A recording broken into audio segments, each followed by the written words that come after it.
Hello friends, welcome to the module 2 of risk management MCOM syllabus. It is introduction to risk management.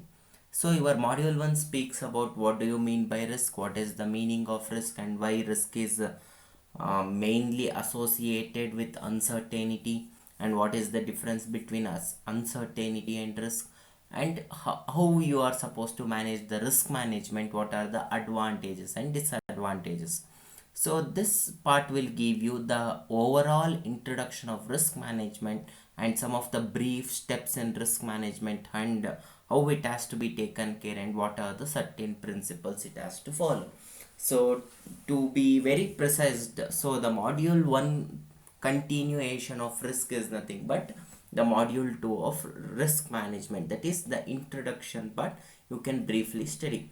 So in this, firstly, you will look on what is the evolution of risk management, actually how risk management got evolution. So before that, to be very precise, so risk, already you know what do you mean by risk, what do you mean by uncertainty, but still there are some primary components where risk will be associated. That is nothing but the main three primary components are: the first one is an event. So on what event actually the risk is associated with, so that has to be identified at the prior stage. The second one is a probability of occurrence of that event. So if it is a prior event which has been done, so you will be knowing whether there is a risk attached with that. So if it is an event which is occurring in an future, so it is just a probability, it is just like a coin. So if you toss a coin, you may either get an head or sometimes you may get an tail. So it's in the same way, you may get associated with the risk. That means a risk will be associated every time, but you may get some problem or you may not get some problem. That is nothing but a probability of occurrence. And the last one is the impact of that event. So at the last stage, there will be some impact which will be associated with the event. So that final impact is very much important. So finally you have to remember the three primary components, that is the event which has been conducted, and the second one is the probability of occurrence of the event, and the third one is impact of that event. Coming to the evolution of risk management, so here it has been divided into three, that is the past, the present and the future. So how it was before and now how it is, the risk management is there, and what is the future of risk management in the past. So you have to identify the problems. So if you just take an example, like how you have to find out some medicine for any of the diseases. So past, what you will do is, first you have to identify what is the problem. So once you identify what is the exact problem which is been going on, so you have to list out all the identification, that is all the problems you have to identify. So once it is identified, you will give a rank, that is which is the most prior thing what I have to correct first.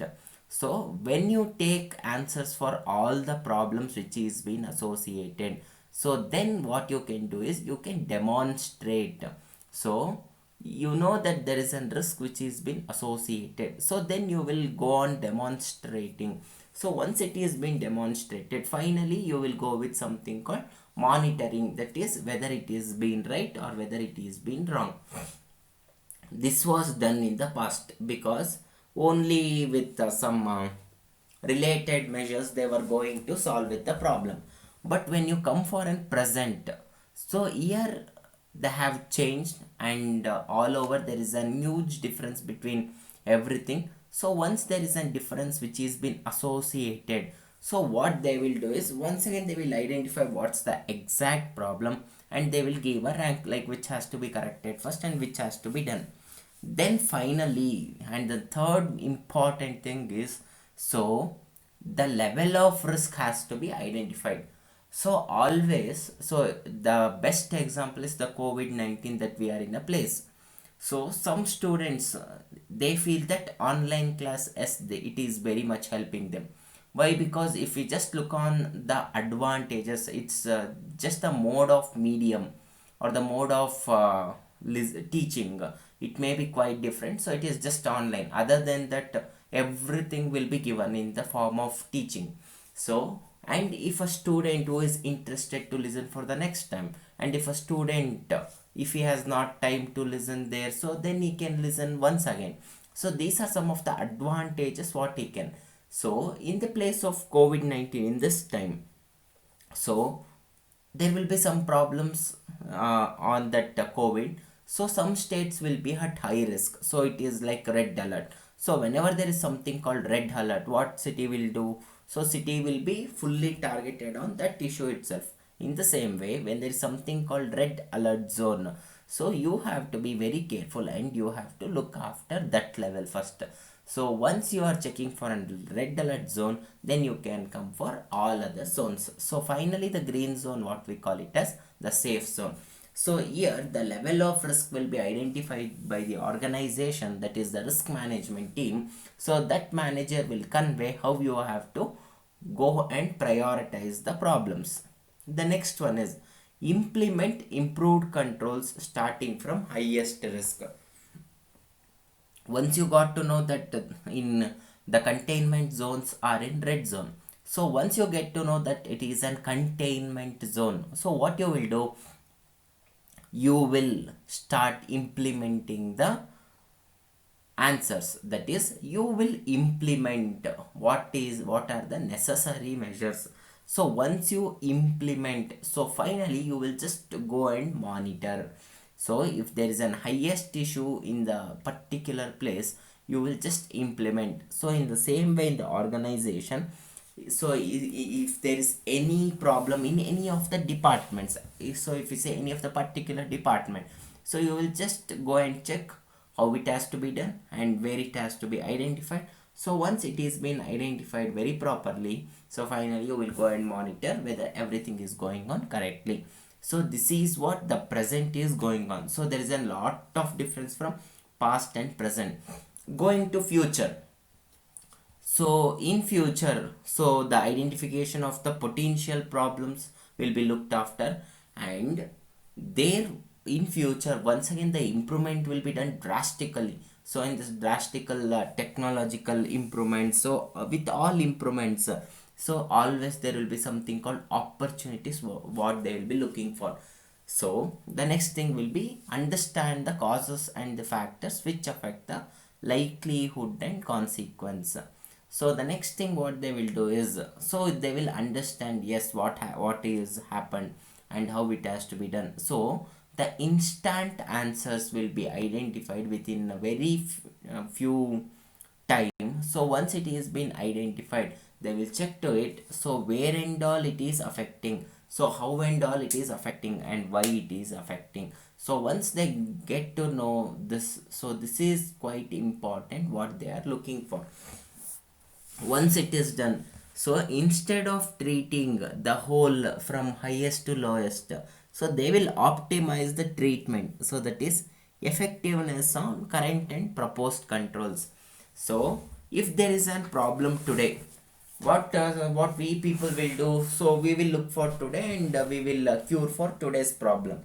But what the future is thinking is, so if you have a risk today here, yes, we shall cure today, and we shall also look for some of the future projects, that is the overall project what we have taken from an organization. So even that project has to be taken carefully, and now only we should find out a solution if there is any problem which is been arising there.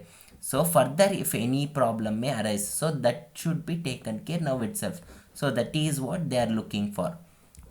The next thing is casual factors. So everything has to be taken very important.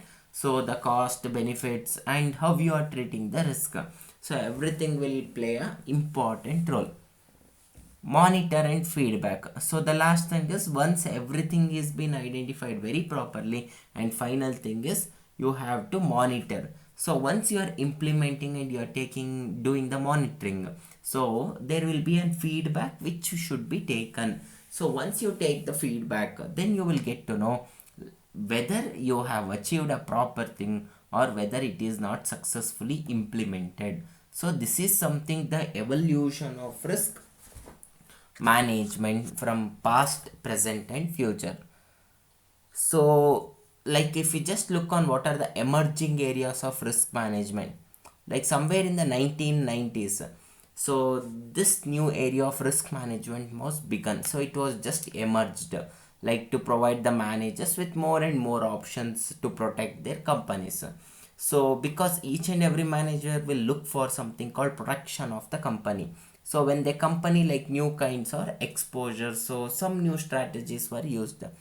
So there was, according to the Risk and Insurance Management Society, what those people tell is the emerging areas for the risk management were operations management, the environmental risk, and the ethics.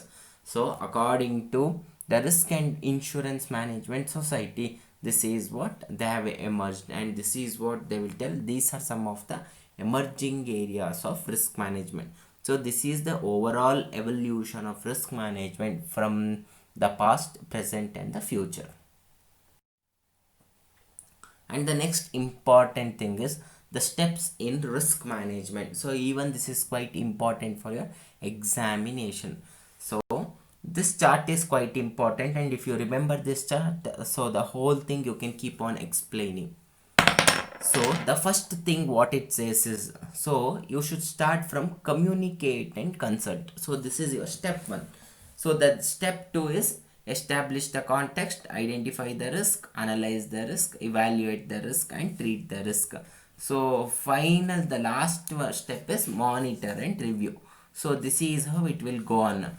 So totally you have 7 steps. The first one is communicate and consult.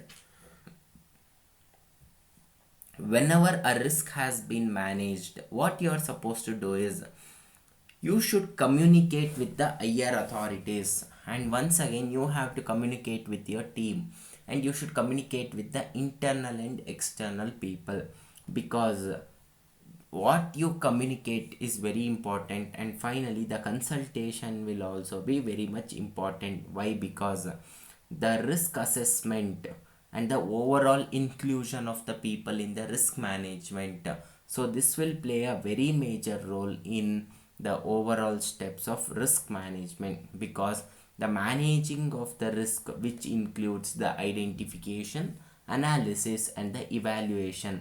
So finally what they will do is the whole process, because everything has to be monitored and everything has to be reviewed very properly. So once it has to be reviewed, those people who are managing this, they should understand how it has to be managed. So for all these process, there is something called, you have to communicate and you have to consult them. So then it is something called the information which has been provided to each and every individual who will always work for something called protection for the company. That is, the risk will be managed from each and every individual. That is why the communication and consult will be very important. The next one, establish the context. So whenever you establish a context, what is this? The organization, how it defines this, it defines the parameters what has to be taken for managing the risk. So there will be certain parameters where every company will be following, where every organization will be looking for. So whenever one parameter is been set, so according to that the risk will be managed. So for that you require a greater detail. So this will help to improve the scope, and finally you will get to know the overall management process. So this contains the external context. So this external context is all about where the organization seeks to achieve its objectives. That means if there is any problem which is in an external context, so the external is nothing but outside the business. So it may be a political factor, So you have to get corrected and you have to go according to that objectives. When it is an internal context, so internal is nothing but where you can correct within the company. So whenever this is been within the company and where you can within the organization you can correct, so you can go with something called the organization has to seek with the help of internal, or within internal context they should make sure how an objective has to be set up. And the next one is the risk management context. So when you look upon the risk management context, so you should look after what are the objectives, what are the strategies, what are the scope, and finally what are the parameters, because those part will tell exactly what has to be done and how it has to be developed in an organization. So next one, developed risk evaluation criteria. So what is this risk evaluation criteria? So the risk criteria will allow a business to clearly define the unacceptable level of risk.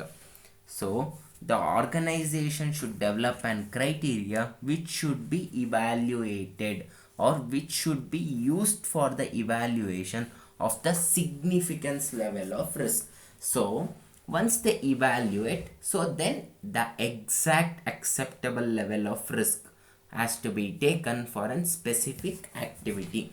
So this is nothing but the develop of risk evaluation criteria. Finally, define the structure of risk analysis. So the structure is something called the greater depth or in greater accuracy has to be needed for the identification or then significant risk analysis. So when you have a good depth of an info or an information, so what you will do, you should just go and dig how much ever you have. So finally, if you have a lot of information, so then it is easy to make sure for an identification of a significant risk. So, and establish the context. Under this you are having the external context until the defining of a structure for risk analysis. So and you can find some arrow marks there, that is communicate and consult. So for communicate and consult you have all the arrow marks, that is nothing but in each and every step you require something called communication with each and every parties. The step 3 is identifying the risk. Identifying the risk is nothing but the risk identification. So the basic step what I will say is, to manage a risk you require something called the identification of the risk. So whenever you identify, then only you will get to know how a risk has to be managed, because as we were telling in your previous slide, that is you will be having an high risk, sometimes you will be having a low risk.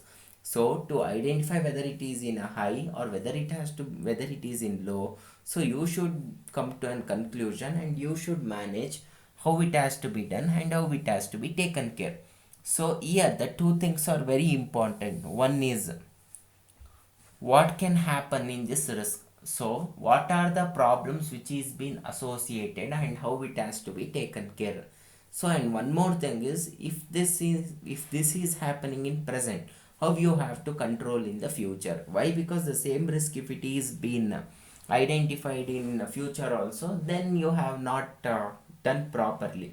So what you are supposed to do is, once you get to know that this risk may arise in this type of business, so for your next year or for your next project, you should control from now itself. So that is what you have to do. And one more thing is, you should identify when, where, and how. So these three questions, if you are answering very properly, so when is that risk happening, and where is that risk actually giving you a problem, and finally how is the problem occurring.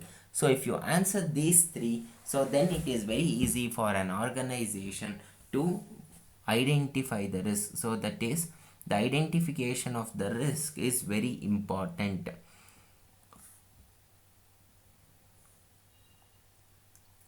The next one is analyzing the risk. So risk analysis is something, it is concerned with the assessing of an risk here. So that means always there will be some existing controls which will be following by the organization. So when they are following an existing control, so some will give the exact results and some will not give the exact results. So what they are supposed to do is, this step has to be utilized, that is this risk analysis has to be done very carefully. Why? Because it determines the probability and the consequences of a negative impact, and then it will estimate the level of the risk. So by combining this probability and the consequences, it will give you the exact information or an exact estimation. So finally, the determination of the probability and as well as the determination of the consequence, for it both will give you the estimate level of risk. So if you estimate that my organization is going with 90% level of risk, so you get to know that this is what my company is going with. So this is how you have to analyze the risk. So once you analyze the risk, the next step is evaluate the risk. Evaluation is nothing but you have to determine the probability. So you have to understand what is the risk tolerance. So if any person is scolding you very badly, so at one point of time you feel why this person is scolding like anything, so you know what is the tolerant level for how much you can tolerate. So in the same way, if an organization is going with much problems, so you will get to know at one end, so this is what I can, so this is what you can go with. So further it is not easy to uh, continue with the company. So if I give you idli, dosa, palav, everything, if I am giving you to eat at one instant time, so you also know that it is not possible, it is something risk for my body. So how much ever pressure is been given, only the pressure which is been associated that can be taken, and the other can't be taken. So in this step, what is to be done is, it has to be decided whether the risk are acceptable or whether it needs any treatment. So always what you are supposed to do is, there will be some basic risk which will be happened in the past. So by taking that as the criteria, so you should set an criteria. So if it is going more than that criteria, so then you have to come to an conclusion or a decision, so that this is the problem which has been occurring. So then for that you should set an priority. So when you set a priority, finally there will be two options. One is you should treat the risk. So if you want to treat the risk, so there is further step where you have to go. If there is no risk which has to be treated, then you have to close down, and by then it will finally end and you can directly go and monitor. So if you want to treat the risk, you have to just check what is the selection and the implementation of treating the risk.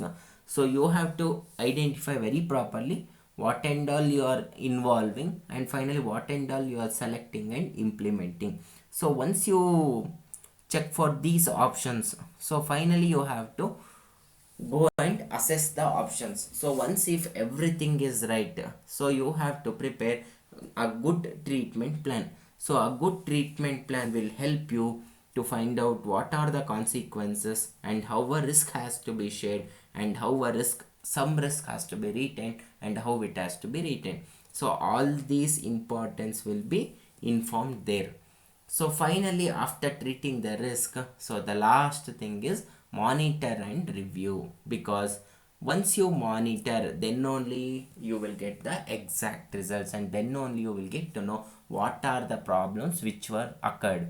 So once you get to know the problems, finally you have to take the review. That is nothing but you have to take the feedback from the risk which you had arised.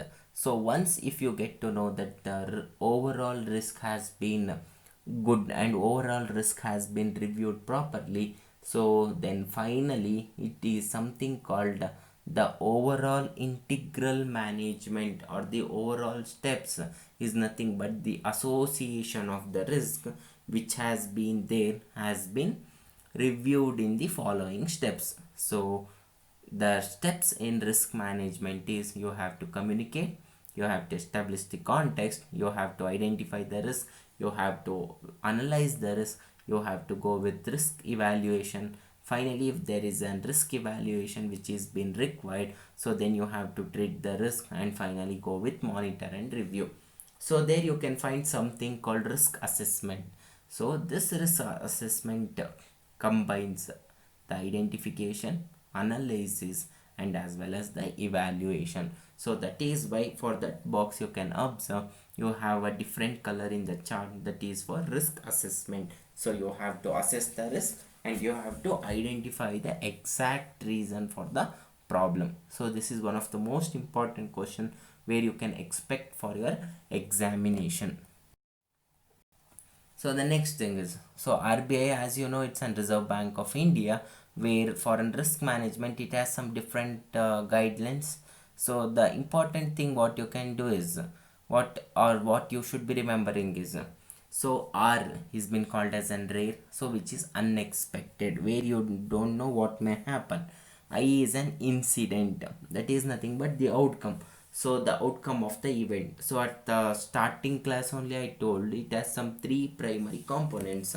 So this is what the RBI also say, the outcome of the event is very important. So finally S stands for selection. So selection is nothing but the risk identification.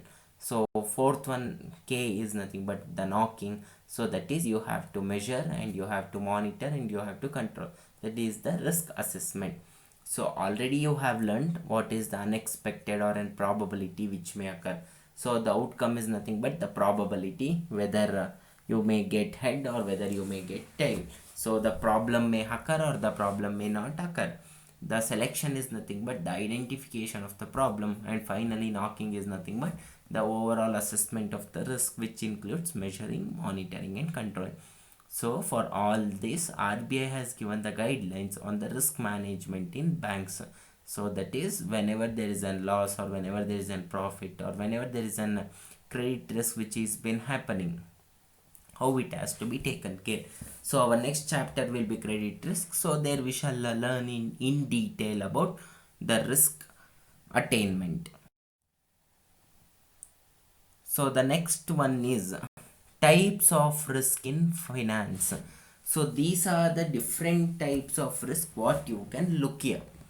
So you have two types. Already we had discussed about this. So once again we shall have a look on this. One is systematic risk and one more is unsystematic risk. So systematic risk, what it will tell is, it is something the influence of an uncontrollable by the organization. So systematic risk is nothing but which cannot be controlled by an organization. So it is something called external risk. So ಹೊರಗಡೆ ಇರೋ ರಿಸ್ಕ್ನ ಏನಂತ ಕರಿತೀವಿ, it is something called external risk. So the external factors of an organization which is been influenced, so then it is called as a systematic risk. So it is also called as macro in nature. Next, when it comes for unsystematic risk, so unsystematic risk is nothing but it is a type of risk which is controlled by an organization. So it is also called as the internal risk, that is within the company if there is any risk which can be controlled, so then it is called as an unsystematic risk. So it is micro in nature. So micro is nothing but small problems, macro is nothing but something called big problems. So that is why this identification has been done. So here you can have a look. Under systematic risk you have three different types of risk, that is the interest rate, market rate and purchasing power risk. Under unsystematic risk you have once again three types, that is business risk or liquidity risk, financial risk or credit risk, and then operational risk. So we shall in brief we shall look after what do you mean by the all the types of risk. So interest rate of risk is nothing but it will be arises when there is an variability in the interest rates, because if there is an variability, that is an fluctuation in the interest rates from time to time, then it affects the debt securities because some carries on fixed rate of interest. So whenever it is carrying the fixed rate of interest, so then it will be affecting the debt securities. So this is nothing but the interest rate risk. So if this risk arises, so it will be a problem for an organization. It includes two type of risk. One is the price risk and one more is the reinvestment rate risk. So in general you can ask, sir, what is this price risk? So this price risk is due to the overall possibility of that price of shares or an price of commodity or an investment, etc. So sometimes you can just see it may decline for the fall in future. So sometimes you can just hear there are 700 points to 700 points has been declined, so there was the loss and suddenly there is an price which has been fluctuating. So sometimes you hear this, so the price has got down or the price has got up. So you don't know what may happen in the future, so for shares and all. So this is all nothing but the price risk. What is this reinvestment rate risk? So this reinvestment rate risk will results from a fact that the interest or the dividend what has been earned from an investment, so whatever has been earned from the investment, it can't be reinvested with the same rate of return. So before, if you were getting 5% of interest from the 5% of interest from an organization, so for the returns for what you had taken, so once again it can't be invested with the same rate of return. So that is what reinvestment rate risk tells. The next one is market risk. So market risk is something which is been associated with consistent fluctuations. So you don't know how the market will be. So today the market may boom like anything, tomorrow it may just go for an huge loss. So you don't know how market will react. It is all about the fluctuations which is been appearing. So the particular share or the securities or in trading, so it will severely attack the people. So whenever it is been happening for an organization, so you can't predict what are the problems which may occur in a very sudden way. So sometimes you don't know a new company suddenly which is been starting to establish, it may go very high and their price will increase. So sometimes you can also see a company which is very famous, so it may go for very less price. So there we can't tell anything. It purely depends on how the market is been. So if the market is going in a very good manner without any problem, so then it is very good, or else it is been associated with risk, that is nothing but market risk. There are different types, that is the absolute, relative, directional, non-directional, basis and volatility risk. And the third one is purchasing power risk. So purchasing power or an inflationary risk. So the other name of purchasing power is nothing but the inflation risk.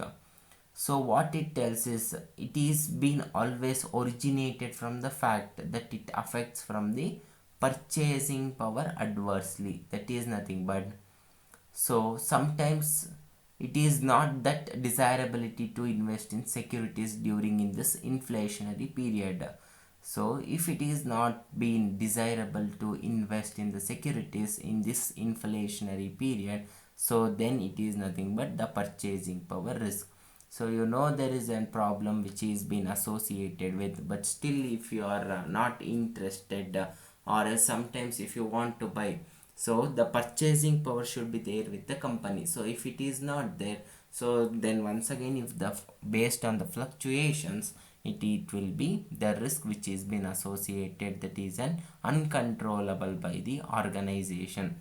Why? Because as we had told, so example, if you take cement as an example, so suddenly based on the market that rupees 380 of an cement, so if one bag of cement consists of 380, so tomorrow it may go for 460.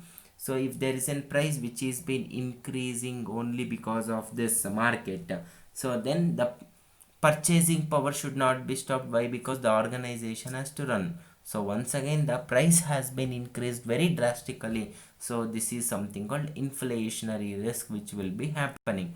So these are the different type of risk where it is an uncontrolled by an organization. So that is why this is being classified as macro in nature. When it comes for an unsystematic risk, so unsystematic already you know that is uncontrolled and then micro in nature. The first one is business risk or an liquidity risk. So business risk is also being called as liquidity risk. So as it is been originated from the sale and purchase of the securities, so based on the sale and purchase what has been done, so it has been affected by business cycles. So some business cycles are in technological changes, so this will do the difference in business risk. So that is sometimes you have to pay more for purchasing, or sometimes you have to sell for a very less price. So if there is such thing which is been happening, so then it is something called business risk which is there in the business. Or else if there is any technological changes, or if there are any problems which is been associated in the production of an production of the products, so then it has to be taken care and it has to be done in a good manner. If this is corrected, then the business risk can be controlled. The next thing is financial risk and credit risk. So once it comes for financial risk, so what will this financial risk tell is it is due to some changes in the capital structure which is happened in the organization, because each and every operations which has been taken care in the organization, everything has to be financed. So once it is being financed, what has to be done is you have to make sure which project requires what, how much finance, and which project is very much worthful for an organization, and how much has to be invested there. So all these measures has to be taken. So if an proper measure has been taken, and once a finance has been given at the right time, so then this finance risk will not be a big problem. So once, if you are selecting a wrong decision, that is if you are taking a wrong decision, so then it will make sure that lot and lot of problem will occur. So once again it is controllable by the organization, so you have to just make sure where a finance has to be taken care very properly. Then last one is operational risk. So operational risk is once again a very good thing, because the overall operations of the business has to be taken care by the organization itself. So that includes the model risk, people risk, legal and political. So every operations what has been done, that is you may talk with an customer, you should be very careful and you have to operate the business in a good manner. So you have a client, so if you are doing a business with a client, so you have to be very careful with the client and you have to operate the business in a very good way. So every operations what has been included has to be done in a right manner. So this is nothing but the operation risk. So here you can correct if there is any problem which is been associated with. So this is once again controllable by the organization. So these are some of the risk which you occur in finance. So that is systematic, unsystematic, which includes three risks each. So the next is 7 principles of risk management. So these are the main principles. The first one is you should maintain a global perspective. So what is this maintaining a global perspective is? It should be within the context of a system and the business problem that is intended to solve. Because whenever you select any type of business, so always you should be knowing that it has to be corrected and that it requires something called the problem orienting skills. So whenever you take any decision, so it should be helpful for an organization.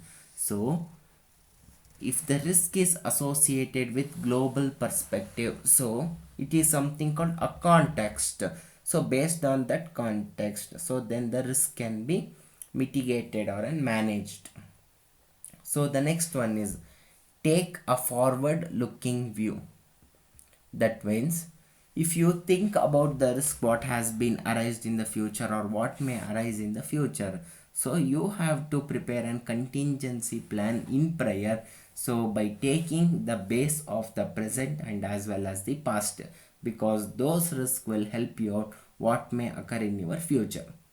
Encourage open communication. So open communication you already studied prior, that is the communication and the consult in the steps of risk management, where it says how it has to be, how it is very important to communicate with each and every individual. So when there is anything, when there is any suggestion which is being given by stakeholders, so or an any individual, you have to just take. So if it is important, you can just implement. So that is why open communication is very important, so you have to encourage. Integrate risk management. So only if I say that one person can take care of that risk management, it is not an easy job.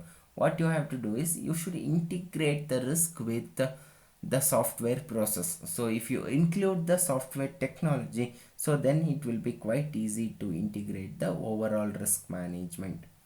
The next one, emphasize a continuous process of risk management, because risk will keep on adding day by day, because every day, every time there will be something called changes which may happening in a technical manner or in some other manner.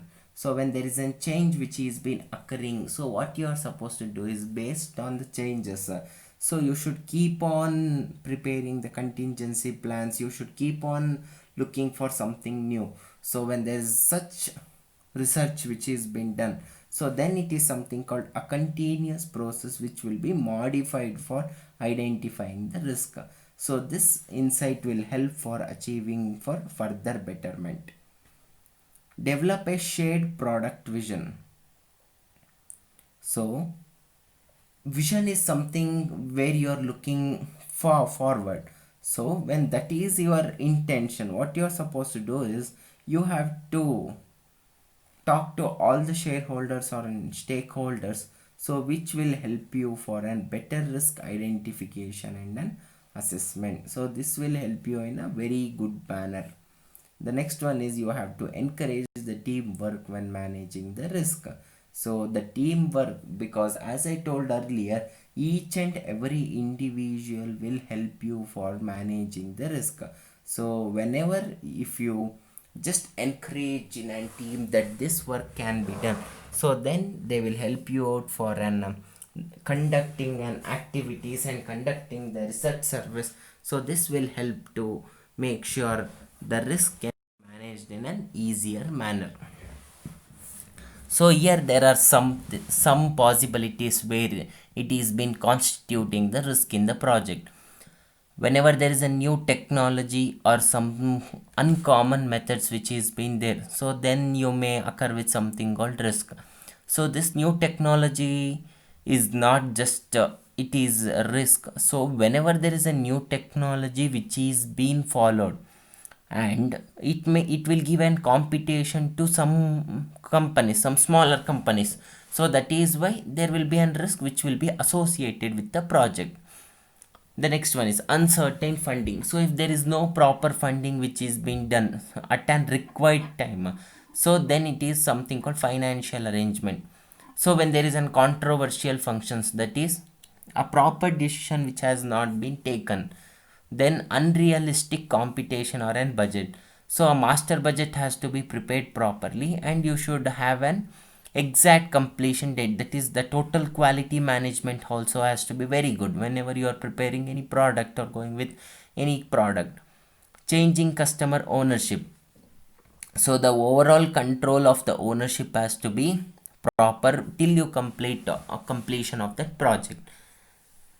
Unusual contracting arrangements. The contract, when it is being given, it should be in a proper way and it should not be unusual.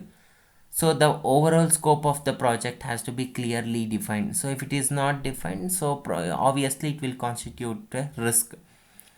So large number of approvals are required. So whenever you are just going with some plan or a project, so you require something called approval. So that approval has to be properly done. So if there is some mistake which has been happening there in any of the midway, so then it will constitute a risk in a project. Why? Because the political factors are very important in this manner. Why? Because why is, if you are going with any construction of a building, so you require a lot and lot of approvals. Suddenly if there is any approval which is been cancelled, so then what you will do is you have to stop. So that is, you will acquire with the loss and even the stakeholders will not be happy. So these are some of the risks which you will be looking after day by day. So this has to be taken care very properly. Finally, there should be a very good relationship between the parents organization and as well as the organization which is been going with that project. So always the parent organization will play a main role, because parent organization will always help us in any of the situations. So these are some of the problems, or these are some of the risk which is been associated whenever you are starting with the project. So these are some of the points where you have to remember. The last thing is typical risk categories, that is how a risk is been categorized. So already it is been explained, just I will tell within a word. So when it comes for a technical risk, so technical risk is nothing but the technological risk, how it is been associated with. So technology, in the sense, when there is a new technology, you may occur some problem. Whenever there is an old technology, once again you can't match with the new one. So these are some of the problems. And once again, if you don't have a proper technology, so even that is also a problem. So the feasibility you have to check and you have to look after. So these are some of the problems what you may get in technical risk. The next one is external risk. So already we had learned before internal and external. So the external risk, the three types of risk which has been associated with an external, so those risk has to be mitigated and those risk has to be taken care. So once again, coming to financial risk, so you need to take a proper decision and you have to give up right and proper finance for an exact business. Legal and an contractual risk. When it comes for an legal risk, so the permissions or an approvals will be more and everything has to be legal. And finally, the proper legal instruments will help you to go with the business, or else if there is any problem which is been occurring, so then it will go for an legal risk. The next one is human behavior risk. Human behavior is nothing but the task force or the workplace. It is very important for the organization to survive, because without humans you can't just go ahead with the work. Everywhere the task force or the workforce which will give and boost to the organization. And if there is any problem arising from that time, so that is nothing but the human behavior risk. So scope and schedule risk. So whenever there is a schedule which has been taken care and which has been organized, so according to the schedule it has to be go with. So if there is some problem in that schedule, or if there is no scope for that in that moment, so that will arise a whole problem in an organization. Project organization risk. So whenever you go ahead with project, so if there may be some risk which will be associated with. So if there is anything, if like there is no proper support, so or else if the project is not been much satisfied by some of the authorities, so when these type of situations, then it is called